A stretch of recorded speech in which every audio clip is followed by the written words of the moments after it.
A few questions just to try and get to know the man behind the politics. So we'll start off with, what's your favourite band of all time? I'm afraid I'm not into bands. I'm a classical music guy. Sorry about that. What's your favourite piece then? So I can't really help you on the bands. And neither do I have a favourite piece. I love a whole range of music. I'm really into Baroque. I like 19th century French organ pieces, quite strange in a way. But I couldn't name either a favourite composer or piece, but that's the kind of music I like. Okay. What did you enjoy doing in your spare time? Do you have any hobbies, ways of unwinding? Yeah, unwinding that's not exerting. I read copiously. I read biographies. If I want a bit more exercise, I enjoy poking around in the garden or getting down to the gym and doing a bit of exercise there, and swimming if I have the opportunity. Okay. Do you have a favourite tipple? Yeah, single malt. Lovely. Particular Glenfiddich. Yeah. Well, we'll move on to a few more issues now, which, in terms of the political world, which are going to affect students directly, we think. So, what does your party intend to do to try and help students find jobs as and when they graduate? Right. Well, this year we're going to have a graduate guarantee because we understand that the labour market is going to be difficult this year because of obvious reasons. So we're putting in place a graduate guarantee. And we hope to secure 400,000 places for people coming out of university, so that if they can't go straight into a job, this guarantee gives them support to find that job. Careers guidance, work experience opportunities, a bit of extra training, a work placement opportunity, a whole mix of things, and we'll have it up and ready and in place by the autumn, and it will ensure that at the very least we help 400,000 graduates get into work. Okay. What about the policies on higher education? I mean, earlier in the interview you spoke about tuition fees.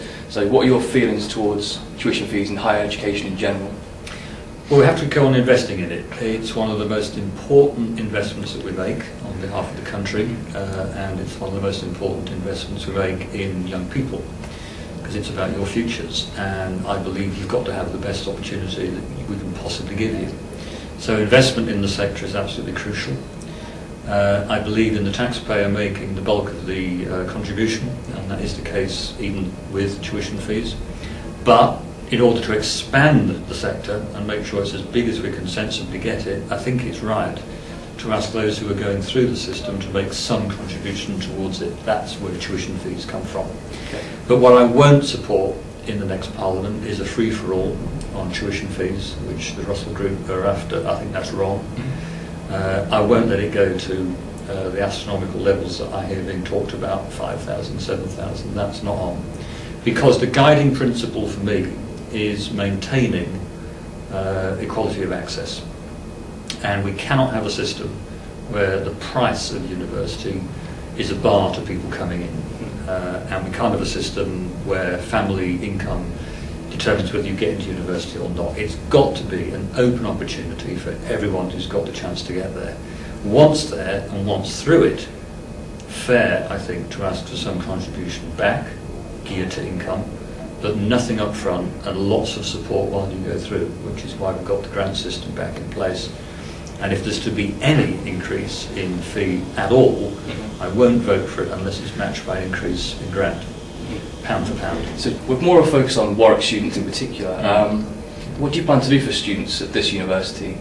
Well, I'm already working closely with students at this university, and I have done all the time I've been an MP, and I encourage students to bring issues to me, because a lot of Warwick students live in my constituency, in particular in Leamington. And so recently we've had issues to do with housing, we've had issues to do with transportation from Leamington up to the university, we've had issues of car parking charges here at the university. Each and every issue that students bring to me, I make it my job to work on their behalf and try and get these things resolved. Haven't fixed all of those things, by the way, but trying. I think we've made good progress on some of the housing issues. They're getting resolved. I persuaded the bus company to improve its service from Leamington up to here. So I take it as my job to respond to any issues that students bring. We've got a good working relationship, and I look forward to continuing. Okay. Well, I think what we'll do now is maybe look at a few of the broader questions to do with the country more largely. Something that you've already touched on as well is, what's your stance on green issues and the environment, as a party and personally? Well, this is crucially important. It's beyond doubt, in my view, the science on this. There is global warming. It's taking place at a pretty fast pace. We're dangerously close to a tipping point in terms of the history of this planet, and we have to act to address this issue. So I reject the climate skeptics. I think they're wrong. So what we've done is put in place, and we're the first country in the world to do it, a Climate Change Act. We've done that in this Parliament. It puts in place binding obligations on this government and future governments to get an 80% reduction in CO2 emissions by 2050, with staging posts along the way. So this is not some way in the future, we're starting to do it now.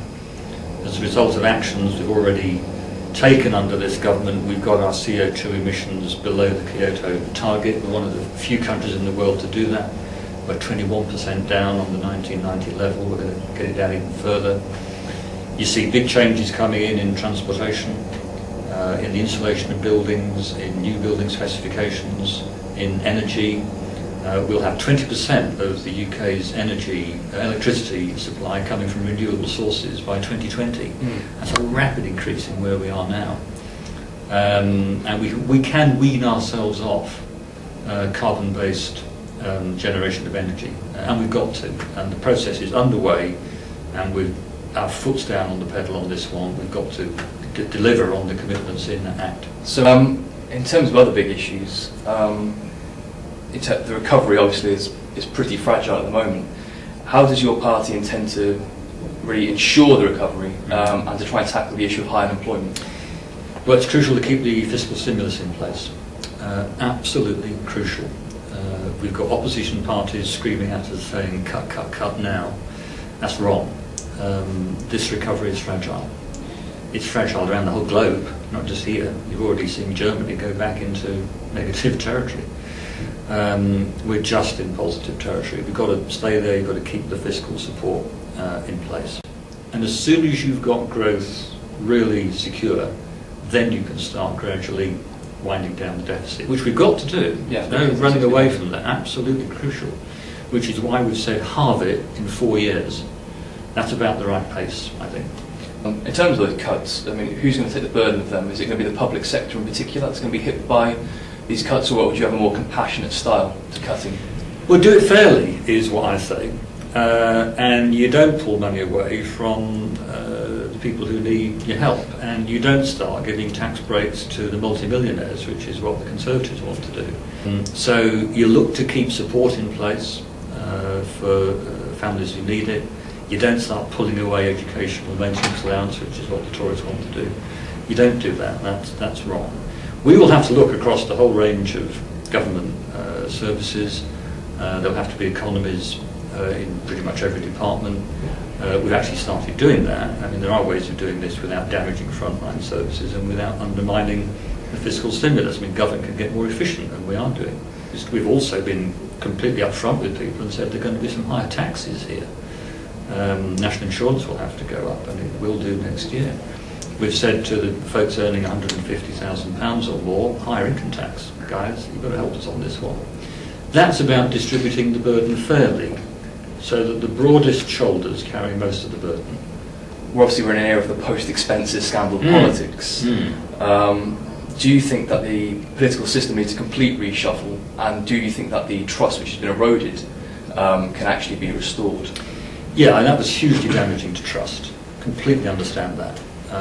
People were really, really furious about that. And actually, so was I. It was a rotten system. It was self-policing. It was MPs writing the rules, MPs administering it, and lots of MPs flunking the rules as well. So that wasn't right.